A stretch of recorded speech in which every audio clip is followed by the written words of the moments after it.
Hello बच्चों, let's see this question. This question says an orchid growing as an epiphyte on a mango tree is an example of option A parasitism, option B commensalism, option C mutualism, option D competition. So let's see the key concept involved here. हमारे जो key concept है यहाँ पर key concept here is population interaction. क्या है population interactions तो ये population interactions होते क्या है पॉपुलेशन इंट्रैक्शंस होते कैसे हैं these are interspecific interactions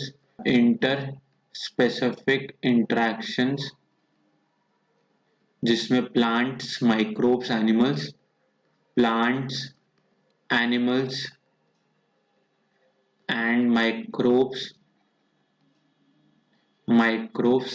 interact to form a community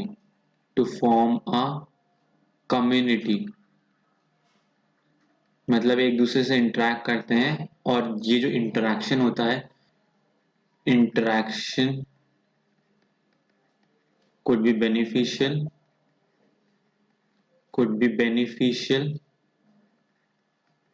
और detrimental मतलब नुकसानदेही हो सकता है किसी को डेट्रीमेंटल और न्यूट्रल या तो उसको कुछ नहीं होगा सो इंट्रैक्शन देख लेते हैं and here is species A species B तो इसमें क्या होता है कि जो पैरासिटिज्म था हमारा पैरासिटिज्म स्पीशीज ए इसको क्या होता है बेनिफिशियल होता है beneficial plus is beneficial minus is detrimental, 0 is neutral.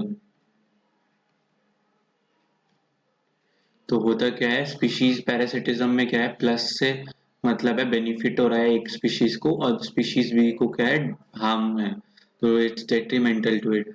हमारा सेकंड था कमेंसलिज्म. कमेंसलिज्म में क्या होता है इन कमेंसलिज्म वी हैव स्पीशीज ए तो बेनिफिट कर रही है स्पीशीज बी इज न्यूट्रल मतलब उसको कोई फर्क नहीं पड़ रहा स्पीशीज ए के होने से. Then we have the third is mutualism.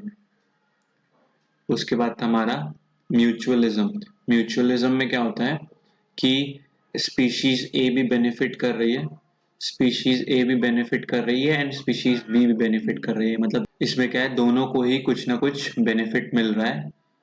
Then we have the last one interaction is competition.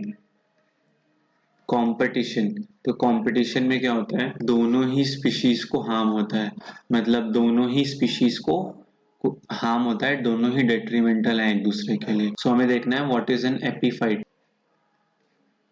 Epiphyte क्या होता है epiphyte is the plant growing on another plant growing on another plant.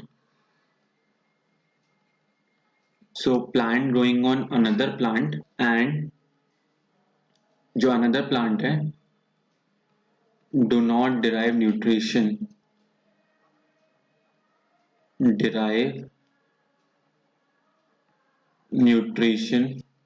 From them मतलब जो पहला plant उग रहा था उसके ऊपर उससे न्यूट्रिशन नहीं लेते हैं.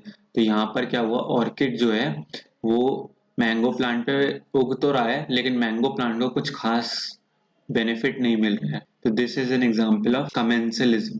क्या है ऑप्शन बी कमेंसलिज्म जिसमें एक को तो बेनिफिट हो रहा है दूसरे को कोई खास ना नुकसान हो रहा है ना बेनिफिट हो रहा है. It's a neutral. Whereas parasitism क्यों नहीं है क्योंकि इसमें एक स्पीशी पैरासिटिज्म में क्या होता है एक स्पीशीज को बेनिफिट होता है दूसरे को हार्म होता है. यहाँ पे ऐसा नहीं था ऑप्शन इज रॉन्ग. म्यूचुअलिज्म में क्या होता है दोनों स्पीशीज को बेनिफिट होता है यहाँ पे मैंगो को बेनिफिट नहीं हो रहा है so this is also wrong. Competition में दोनों को ही नुकसान हो रहा है यहाँ पे मैंगो को ना नुकसान हो रहा है ना ऑर्किड को नुकसान हो रहा है तो option D is also wrong. Commensalism ही है जिसमें क्या है एक स्पीशीज ऑर्किड को बेनिफिट हो रहा है वो ग्रो कर पा रहा है और मैंगो को कोई खास नुकसान नहीं है या बेनिफिट भी नहीं है, it's a neutral thing. So our final answer is option B. Option B, commensalism. Hope you all understood this question well. Best of luck. Thank you.